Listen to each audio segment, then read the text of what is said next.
Hello and welcome to Healthcare Careers in Focus. Today we'll be looking at a presentation put together by our colleagues in NHS England around the roles of a healthcare support worker and a maternity support worker and where that can lead to. Thank you.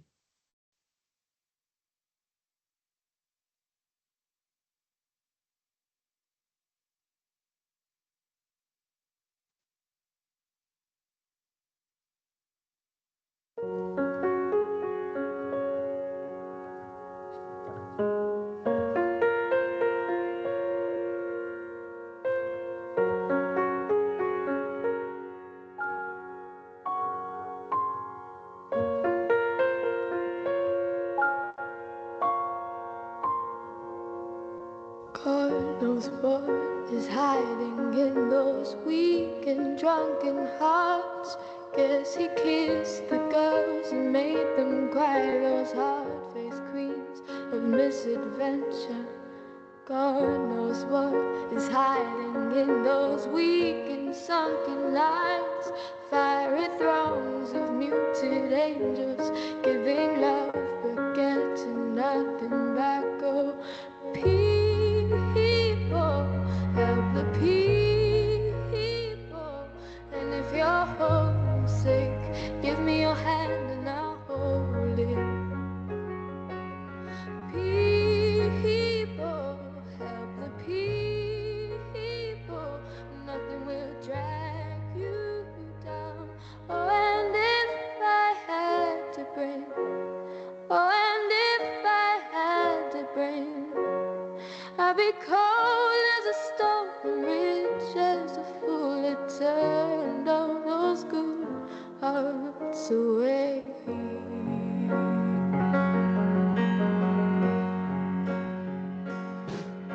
God knows what is hiding in this world of little consequence. Behind the tears, inside the lights, 1,000 slowly dying sunsets. God knows what is hiding in those weak and drunken hearts. Guess the loneliness came knocking. No one needs to be alone or singing. People, help the people. And if you're homesick, give me your hand and I'll hold it. People, help the people. Nothing will drag you down. Oh, and if I had to bring, oh, and if I had to bring, I'd be cold as a stone and rich as the fool. It turned all those good hearts away.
I'd be cold as a stone and rich as a fool that turned all those good hearts away.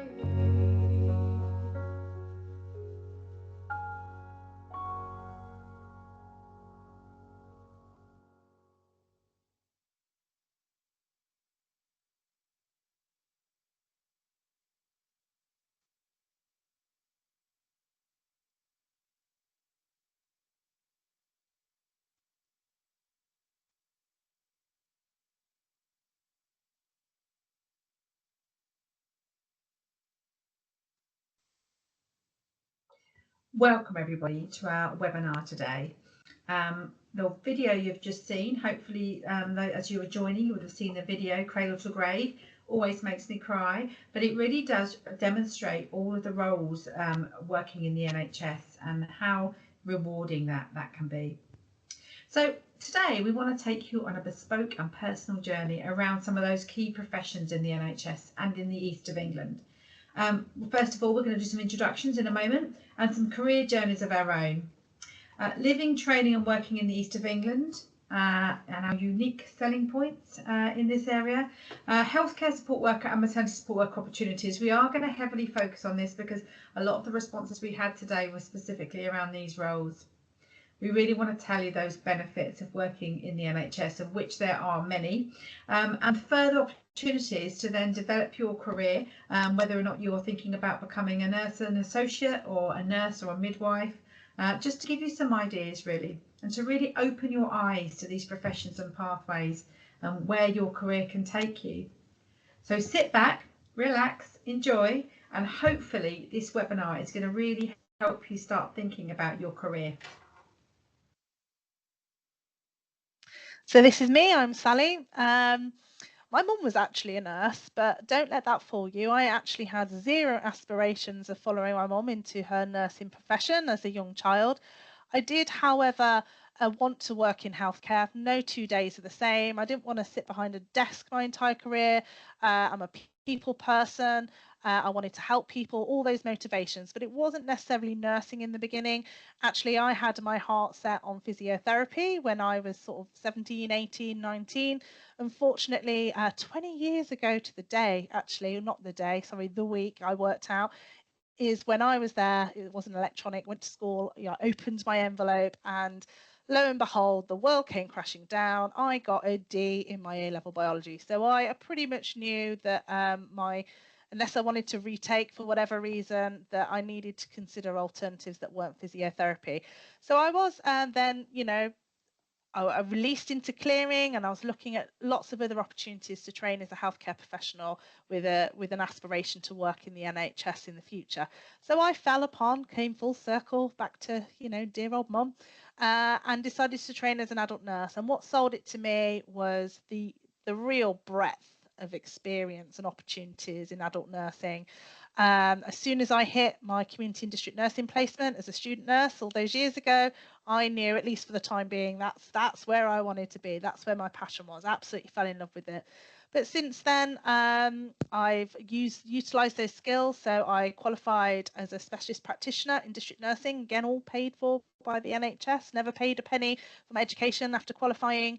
Since then, in terms of continuing professional development, but utilise those skills in other areas like occupational health, primary care. I was a nurse practitioner in a walk-in centre, so doing things like minor injuries and illness, treating long-term conditions, managing long-term conditions.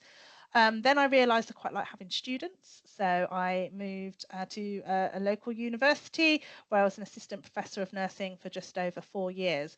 And then that has led me into my role now, working for NHS England within the Workforce Training and Education Directorate. But I still hold on, at the moment at least, to my 2 days a week working as a general practice nurse. Not quite ready to give up my patient contact just yet. Hello everyone, my name is Louisa and I am a registered midwife, and I'd like to tell you about my career journey to date. So when I left school with a handful of GCSEs, or CSEs and O-levels as they were then, and I worked as a travel agent, and this is what I did right up until having my children. And it was when I had my children that I decided that actually I'd like to be a midwife, but I did not know where to go, how to get there. How am I going to begin this journey? So I became a healthcare assistant or healthcare support worker. It's the same thing, just different naming convention. And I worked as a healthcare assistant for about a year before an opening came up within the organisation on the maternity ward. And this actually initially was as a ward clerk, although I later went on to become a maternity care assistant. And it was whilst I was working doing this role that I did an access course, which worked well because it was school hours, the access course. So I was able to do that whilst my children were at primary school. To give me the opportunity to then apply to become a midwife. So I did my midwifery training, And then after I qualified, I completed a whole year's preceptorship in the hospital to really consolidate my learning. And I then went out into a midwifery community team where we worked sort of integrated care really. So we worked predominantly in the community, where I do a lot of antenatal care and postnatal care and home births. But in addition, I would do shifts in the hospital to keep up my skills in the hospital unit.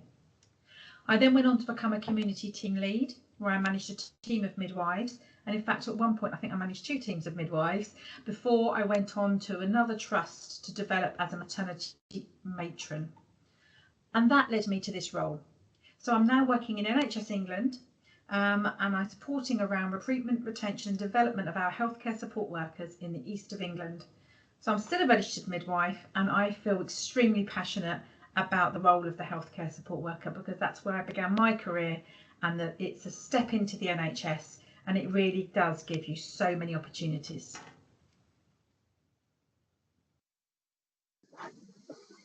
Hello there, my name is Paul. I'd just like to share a bit of my healthcare journey, working and previously studying across the east of England. It's a perfect place to live and to learn. I started my healthcare journey back in the year 2000 as a career change after a successful career in the retail sector. But I knew at an early age that care was a career that I would eventually want to take. For me, I commenced as a healthcare support worker initially, as in the acute sector, working in a local hospital, as this enabled me to support patients, make an immediate difference, and see what a career in healthcare could offer me.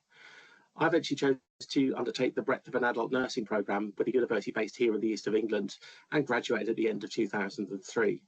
I found that as a healthcare support worker and now as a registered nurse that happens to be a man, I've worked with some great teams of all genders across the area and across the wider region, because everybody has their unique part to play in supporting our patients and services of the future.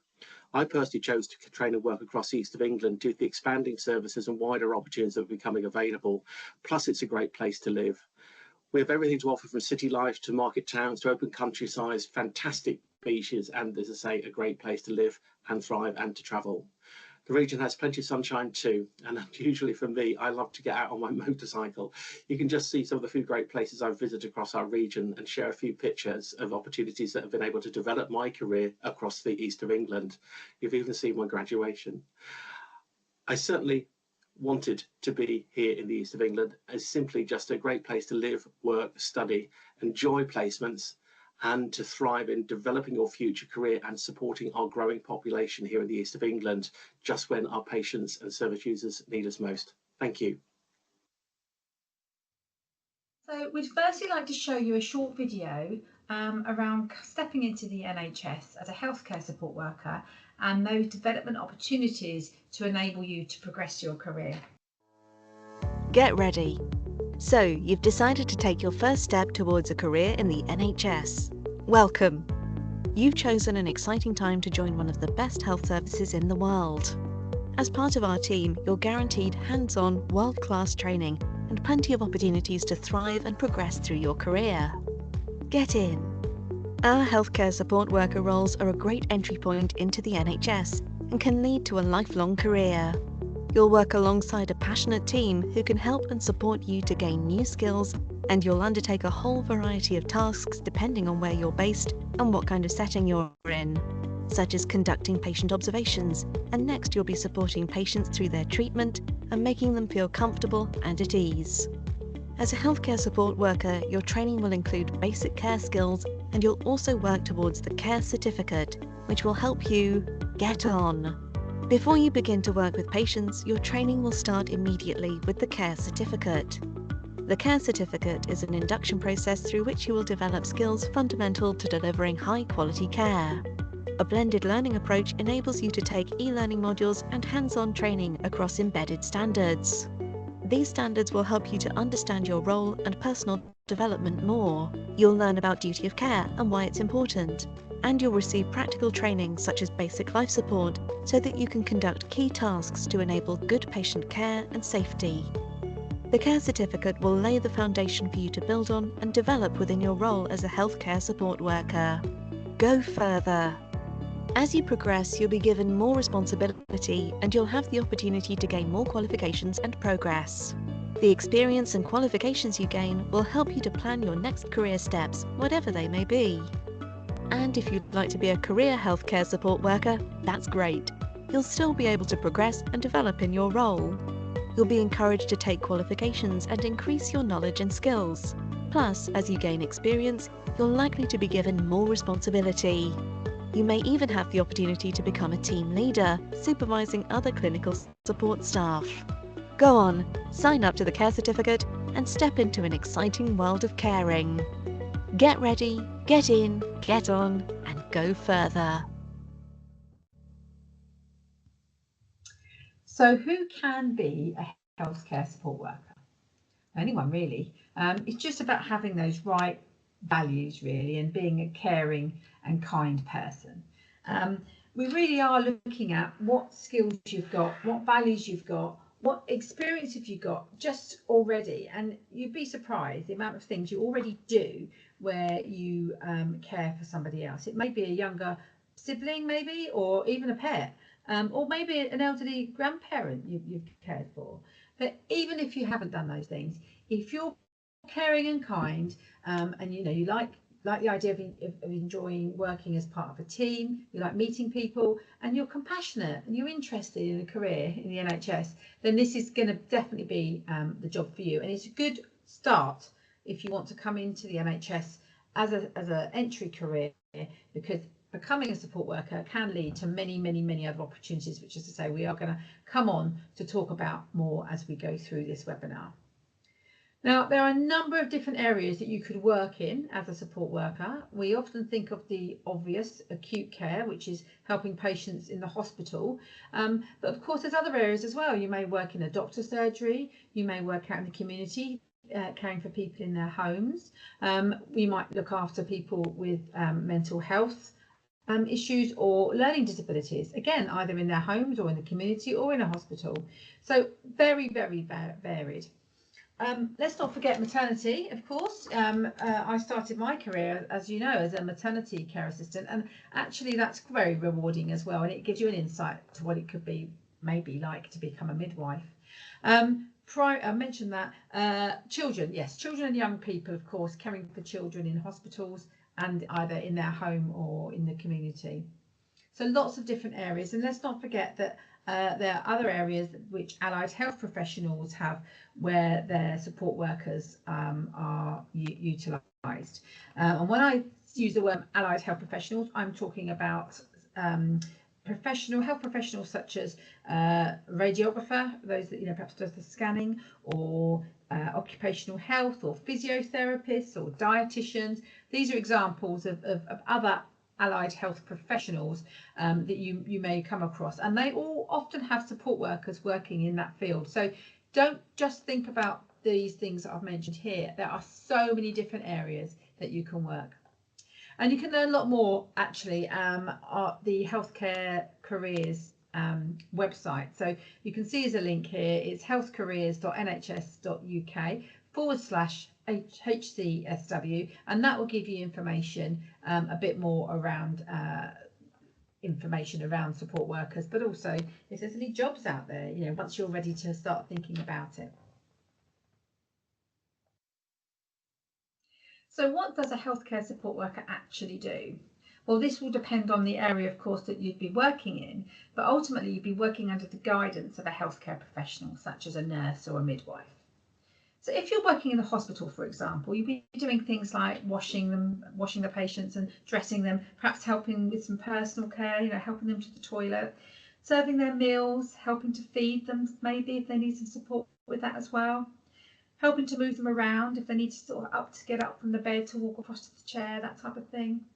Make their bed, make them feel comfortable, as well as physical comfort. It's about having that support for them, because sometimes as a patient it can be quite vulnerable. You can feel quite vulnerable in that sort of scenario and that sort of atmosphere, and it's just having that person there to really support them and then feel at ease.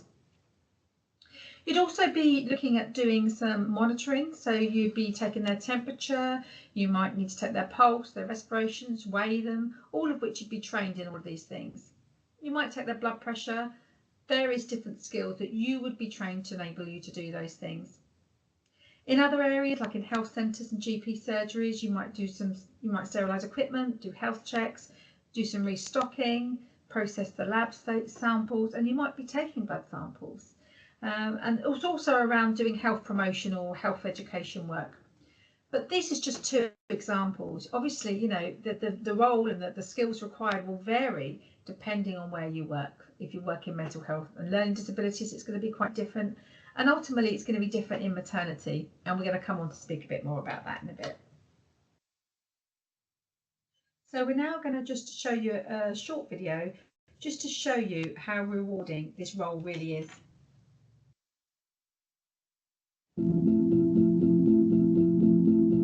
Becoming a parent is one of the biggest events in your life, and so you need all the support that you can get. Even though it says a healthcare support worker, you get to develop your own skills to care for people. My day-to-day role can vary between just doing basic observations to supporting parents when their children become really unwell. My job is it's sort of an emotional journey. We all work together, from the midwives all the way down to doctors and dietitians. No week is the same. 1 minute I'm in a children's centre, 1 minute I'm working in the hospital. It's the best role you can get. It opens lots of doors for you. I find that the job is just really fulfilling. It's really nice to sort of get up in the morning and know that you're coming to a nice space where you're going to make a difference. One thing I would like just to introduce you to is the Support Worker Learning and Development Roadmap produced by NHS England. And this is really designed to be sort of a useful resource for support workers, and it just gives you that idea of, you know, where is it you want to go. There's lots of different elements with it, particularly at this point, even prior to becoming a healthcare support worker, you can use the information available to you on the career progression link. It gives you lots of helpful tips around job application, identifying those transferable skills and planning your future career. The QR code is there, so you're more than welcome to go on right from here now and have a look at it. And as I say, this is really useful tool for all healthcare support workers and all staff really. So this slide really demonstrates how you can develop your career and the pathway really. This particular one is from support worker to registered nurse. So depending on where you are at, once you've completed your care certificate, if you've already got a level 3 qualification, or you have significant clinical experience, it may well be that you are further along the pathway. And this one's specifically around nursing, as I've just said, but ultimately at any point down this pathway, you could decide actually which way you want to go. My colleague Taz is going to speak in a minute around midwifery. But there's obviously other health professionals and other routes that you can go on. Just like Sally mentioned earlier, you know, she had her heart initially set on physiotherapy, but then ended up becoming a registered nurse. So, you know, this is where a healthcare support worker role is really beneficial, because it gives you a real insight of perhaps where you want to go and what your next steps are. Hi there, my name is Taz Milbank and I am a nurse and a midwife working within the NHS. Today I am here to talk to you about the role of a maternity support worker and how much of an integral role it is within the maternity services. So as a maternity support worker, you generally work alongside a midwife to provide the best possible care to mums and babies. You may be based within the antenatal ward or clinic, so before mum has delivered, the delivery or birthing units, the theatres where there's C-sections ongoing, postnatal ward, so after the baby's been born, or out in the community where you are visiting houses or attending clinics. There's also lots of specialist maternity support worker roles out there now, one being a smoking cessation maternity support worker, for example. Just goes to show you how much of a varied role it is. On the job, you would learn to perform clinical skills. Some of them would be taking blood, cannulating a patient, blood pressures, urine samples, and baby observations. You may be asked to support a new mum with feeding, or to the shower for the first time post C-section. You may be asked to support a midwife in a delivery or help look after a family who have just experienced a loss. It's also a really important part of the role to maintain infection control standards, where cleaning and ensuring adequate hygiene and cleanliness standards are maintained. It is extremely rewarding, and no 2 days are the same. Some of the qualities you should have would be to be caring and supportive, able to work under pressure, have strong organisational skills, able to take direction, and able to show empathy. What we find with recruitment is that often you are asked to produce evidence of having GCSEs in Maths and English or Functional Skills Level 2. However, there are circumstances where people can be recruited on a values-based recruitment. So that would mean that demonstrating that you have those qualities and values on an application form and at interview would be able to get you the role. We would then expect that you would complete Maths and English and your care certificate within the first 6 to 12 months of your role. There's also lots of options on the other side. If you don't wish to remain as a maternity support worker, you could go on to do your midwifery or your nursing apprenticeship. You may want to move over into another supportive role like physiotherapy assistant or a general healthcare support worker in the hospital. Some people become nursery nurses within the neonatal unit and look after some of the premature babies. Above me, we have a photo of Beth. Beth currently works within my team. She was a birth centre maternity support worker and is now seconded into a regional role for NHS England for 18 months. This just shows you the difference of her role. So Beth was a maternity support worker through and through, and then has applied to work for NHS England and has been successful. Beth is working as a maternity support worker ambassador and is really flying the flag for maternity support workers within the region. Beth will be telling us how it is to be a maternity support worker in another webinar next month. She is hoping to pursue her career of midwifery in the next few years.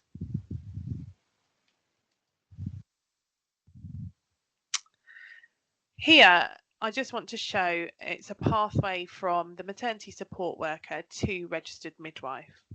So as we can see, we're talking about entering, as I said, as a band 2 or 3 maternity support worker. Within 12 weeks, we would hope that you would gain your care certificate, which is standard for all healthcare assistants and maternity support workers in the NHS. And then, as already discussed, around the level 2 functional skills or equivalent within 4 to 6 months. You could then go on and complete higher development awards, level 3 qualification or apprenticeships, which could take up to 18 months. You could then go on to be an assistant practitioner and have a foundation degree as a maternity support worker, or you could go on and do your midwifery degree apprenticeship. And this would be the standard route, 3 years, but via an apprenticeship. And then you could be working as a qualified midwife within 4 to 5 years. Thank you for listening. I'd now like to share with you some of those rewards and benefits of working in the NHS, of which there are many. We've already mentioned throughout the webinar around career progression and development. You know, the NHS really does look after you and is invested in your future development. Flexible working, which is high on the agenda, and knowing those patterns and shifts in advance, you know, so you can plan your work-life balance. One thing I would like to elaborate on is around the enhanced pay for unsociable hours. It really does make a difference to your overall pay packet. If you're doing night shifts, weekends, you know, bank holidays, all of that makes a huge difference, and it's often not overlooked, I think, when you look at initially what your salary is. The pension, generous NHS pension, and some of you watching today are probably of an age where the last thing on your mind, but trust me, the NHS pension is actually one of the best pensions you can get in the UK, and ultimately will really look after you in later life. Annual leave. So when you first join the NHS, you are entitled to 27 days annual leave, which is what, 5 weeks and 2 days, which already is good. But actually, following 5 years of service, it goes up to 29 days. And then after 10 years of service, you get 33 days, plus your bank holidays, which is usually around 8 days a year. And if you work a bank holiday, ultimately you then add that day gets added to your overall entitlement if you've not used it up. And of course you get that enhanced pay as well. So it's win-win. Free training, as we've mentioned before, including functional skills or other courses as you develop throughout your career. Great maternity and paternity adoption support. You get good amount of time off if you need it. Sick leave, childcare vouchers, wide range of LGBTQI plus initiatives, and the health service discounts and online benefits are phenomenal, really, including the blue light card. You often get discounts for gym membership and different restaurants and shops and things. So that can be quite significant. Health and wellbeing support, and I've mentioned here around particularly these free wellbeing apps which are available to all healthcare support workers and nurses and midwives, Shiny Mind and Headspace. These apps are really useful as well to support you with your mental well-being. Cycle to work schemes, and this list is not exhaustive. There's a number of trusts that provide other things specific to their areas. It might be that they give you additional rewards and benefits such as free parking or free tea and coffee, that type of thing. And we do have a huge across our region, a lot of our organisations really do give that recognition of achievements, certificates and awards and things to really celebrate and appreciate the workforce. So overall, the NHS really does look after you, and I would say, for one, I'm very proud to be part of the NHS.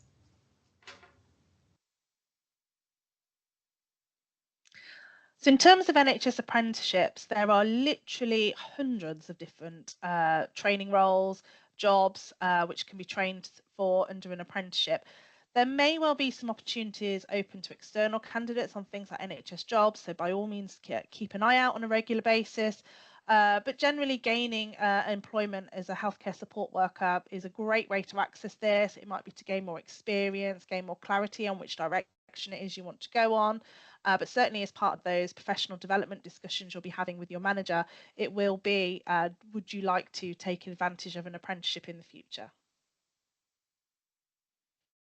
So one of the apprenticeship opportunities that are commonly available within the NHS is to train as a nursing associate.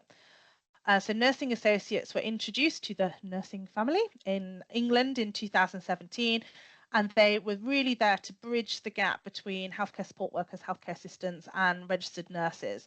They are registered with the Nursing Midwifery Council, so they are absolutely a profession in their own right, and they enter as Band 4 on that NHS Agenda for Change pay scale. They can work across all full fields of nursing, which is very important, particularly if you want to take advantage of opportunities to progress in the future onto a shortened degree course in any field of nursing. So the difference between nursing associates and nursing. So nursing associates will typically complete a 2-year foundation degree before registering with the NMC and qualifying. They will be able to contribute to most aspects of care. However, registered nurses will continue to take the lead on things like assessment, planning and evaluation. And just like nurses, the NMC ensures all nursing associates have the skills and knowledge on entering the workforce to deliver safe and effective care. But again, just like nurses, nursing associates can continue to enhance their skills and career knowledge throughout their career to work towards the full scope of practice, with one exception. They will not be able to prescribe. I mean, taking advantage of apprenticeships is wonderful, but however, perhaps you're sat there already, perhaps you've already got your level 2 maths and English, which are absolutely essential, whether you're doing an apprenticeship or applying directly to university through what we call a direct entry pathway. So you can possibly start your career tomorrow on your way to becoming a registered healthcare professional. And many of our courses will be available in clearing at the moment with our universities within the East of England. Like I say, maths and English are essential. So this is your functional skills level 2. It might be your GCSE or O level, so grade C. in sort of old times, or grade 4 in some in the newer GCSE levels. It may well be that you have overseas qualifications, particularly to do with maths, which are seen as equivalent. However, if English is a second language, please be aware that you may have to undertake IELTS. Level 3 qualifications, they will be lower in terms of entry requirements, those that may well wish to progress onto a degree course right from the offset. However, many of them for direct entry will expect some evidence of an ability to study at level 3. And again, that will differ between universities. It's really important that if you're applying for a nursing associate role, either through apprenticeships or through direct entry, that you really have to show insight into the role and in general the values required to become a healthcare professional. So nursing associates, it's a brilliant pathway. They're really valued members of the team, and they also form part of any progression pathway to wherever it is that you wish to go in the future. So one of those pathways which you may wish to progress into is actually a career in adult nursing, to be a registered adult nurse. Now, there's a reason why I've put A&E top of the bill there, and that's because as an admission tutor for many years and having done interviews and read numerous personal statements, A&E does tend to be the goal at pre-registration before you, of course, you've had all your experience, where many people can envisage themselves working. So they might have watched 999, What's Your Emergency, or Holby City. They can totally see themselves, you know, running down corridors, doing CPR, straddled across the patient as they go. You know, not all nursing is like that. And you will gain more experience throughout your training to open your eyes to the other opportunities. So we work in patients' own homes, we work in district and community, which is my background, and primary care as a general practice nurse. When we talk about surgical nursing or medical nursing, they're quite broad spectrum terms. For example, respiratory medicine is a specialism within medicine itself. So you may well work in some of the larger hospitals on a ward that's dedicated towards respiratory medicine rather than general medicine. You might really like wound care, so, or you know, really passionate about things like preventing pressure sores, pressure ulcers. So a career in tissue viability might be a pathway for you.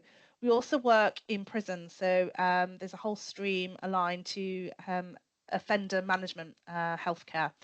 We work in social care, we work in education, we teach. You might work in a theatre, so an operating theatre, you might be assisting in some surgeries. You might work, choose to work in somewhere like hospice or end of life care or oncology, which is all things around cancer care and cancer treatments. You might work in safeguarding or a transplant team or ITU or high dependency units. You might want to work in addiction services, homeless healthcare, sexual health services. Contrary to what many people believe, actually adult nurses can become health visitors, they can become school nurses, and actually we can work in areas like neonatal intensive care. And this is really just the start in terms of all the different areas that we can work. We'd be here all day if I was going to give you a completely exhaustive list of everything we do. But again, within that, it's to remember we have leadership roles, we have specialist and advanced nurse practitioner roles. Research now is fast becoming an area of specialism for many nurses and midwives, and also the aspect of dual registration. So you can enter a dual registration course. These courses do tend to be slightly longer and are offered by our universities throughout the east of England, but also on qualifying after a period of time, it may well become appropriate for you to gain another registration. A typical one that we're looking at is adult nursing. So we offer a shortened course at the moment for adult nurses to become midwives, and that's because the demographic of the people that we're seeing and treating in midwifery now are changing. We're seeing much more people with long-term conditions. We're seeing people waiting till they're older to start their families. So it's really important that we have midwives also with those additional adult nursing skills as well. Now, although I did start my career in adult nursing, I do sometimes think to myself, if somebody had come and talked to me about learning disability nursing when I was sort of 18, 17, making, you know, those big life changing decisions about which route I was going to go down, I might have been tempted by learning disability nurses. And it's only because I've had the great experience of working with people with learning disabilities in my career as an adult nurse, but working alongside some real passionate qualified learning disability nurses throughout my 20-year career to date. So learning disability nurses, these guys provide real specialist healthcare across the lifespan, so right from birth right through to end of life, supporting people with learning disability as well as their families and their staff teams. So we know now that children identified as a learning disability are thankfully living longer, living more fulfilled lives into adolescence, adulthood and older age, and learning disability nurses play a real vital role in working across the lifespan in both health and care settings. So they'll be improving and maintaining both physical and mental health. And many people with a learning disability may have coinciding physical disabilities as well, and also coexisting mental health conditions. We're really reducing barriers to them living an independent life and a fulfilling life. So yes, I'm just adding in another cheeky slide about learning disability careers, just because I think it's really important to promote this. So some of the different places you might work with children and young people services, you might be involved in schools and colleges, you might work in social care or primary care, community centres, residential settings, you might be working in mental health services, you might be working in hospitals, and again, one of the key roles in hospitals for learning disability nurses is actually acting as a point of liaison. So sometimes if somebody with a learning disability is coming into acute setting that is not specialised and built around their very specific needs as someone with a learning disability, often it's the role of learning disability nurses to support that individual, but also the teams that are going to be looking after them as well. Another interesting career pathway to do with learning disabilities is actually working in the criminal justice system and in forensic care. So who are you as a person who's going to think about learning disability careers? You need to have insight, and you need to be so incredibly passionate about empowering and supporting people with learning disabilities, because they are unfortunately, even still, although we've seen, some improvement over the years, there are some significant health inequalities and issues of accessing healthcare services that learning disability nurses play a really key role in.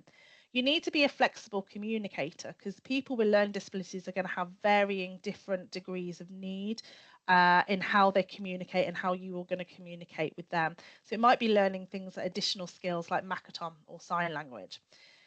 You have to be a really good listener, because as I said before, this is very much about empowerment, building up what does that individual need from us, from our services, from our NHS, what are their key needs, their key priorities.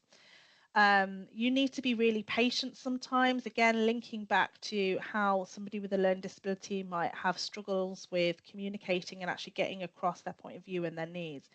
You need to be a really good problem solver. And I think what's great about a career in learning disability is actually some people who I've certainly known are actually really creative, really innovative. So they definitely have that type of personality that really does shine and thrive within learning disability careers. And you may also have to be able to deal with challenging behaviours. So if we think very much about somebody with a learning disability, often that means that they will have some coinciding challenging behaviours as well. So number 3 on the list is mental health nursing. This is just a really quick overview. So mental health nurses really do focus on building relationships with people who access and use mental health care services, their families and their carers. So people who need the specialist support of mental health nurses often will have a diagnosed mental illness. So we're managing that as part of a long-term condition or an acute exacerbation of their illness. But sometimes they might not already have a diagnosis, but perhaps are experiencing some other form of psychological distress. Mental health nurses work with children and young people, so right across the lifespan, and of adults of all ages. And again, really varied places of work. They can work in hospitals or specialist inpatient facilities.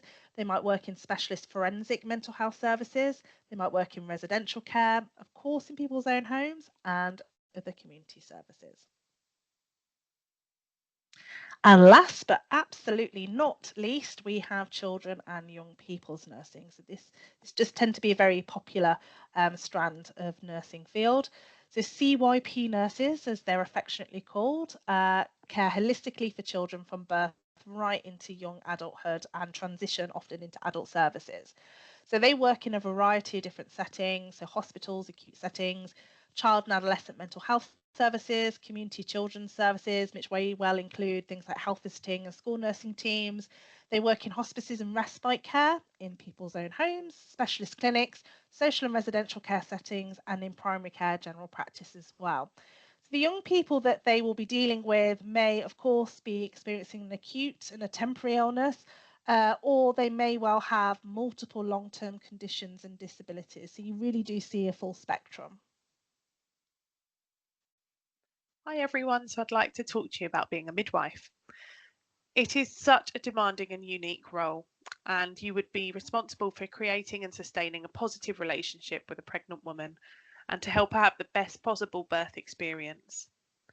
A midwife means with woman in Latin. A lot of people feel that being a midwife is purely delivering babies. This is absolutely not the case. It has such a varied role. We have midwives working just antenatally, so they may be looking after women from the moment that they've had a positive test and have their first appointment, right up until they are due to have their baby. We obviously do have some that work on the delivery suites or the birthing units and some within theatres. And then we have people working postnatally looking after mum and baby. Community midwifery is also really great. I have a strong community background and it was my favourite role. That was looking after mums from start to end, having them coming into my clinics and seeing them at home with their new bundle of joy. I cannot stress how much a rewarding role this is. I am dual trained, I'm a nurse and a midwife, but my heart absolutely lies within midwifery. It does mean that you could be on track to be doing one of the most unique and rewarding and important jobs. A degree spans over 3 years, where you'll be able to make a difference through a range of different placements. So you would work clinically on the wards and in the delivery suite and out in the community. And then also in between, you would be doing your university work. Some students can also receive a £5,000 training grant to support their studies as part of a wider package of financial support. There are still places and you could still apply through UCAS clearing. Thanks. So now I'm going to talk about values, and I've put this in quotation marks because I do think I've reached a point in my career where I can actually quote myself.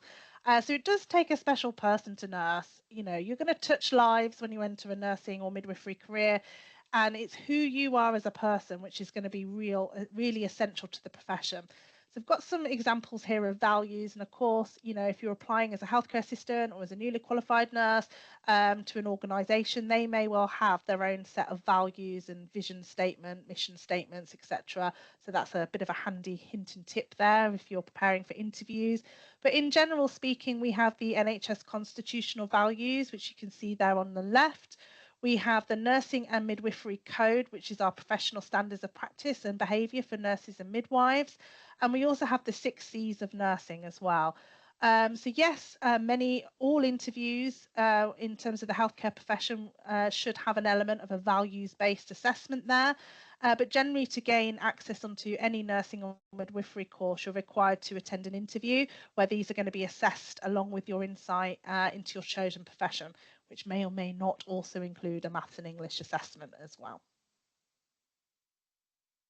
But again, let's look at the good side, the really exciting side about training to be a nursing or midwifery professional. You guys know you're going to be making a difference every single day. Yes, when you're out there on placement, but also in your careers moving forward after you qualify. You're going to, again, experience that wide variety of different placements. You are going to find something that you love and are really passionate about, at least even as a starting point during your time training.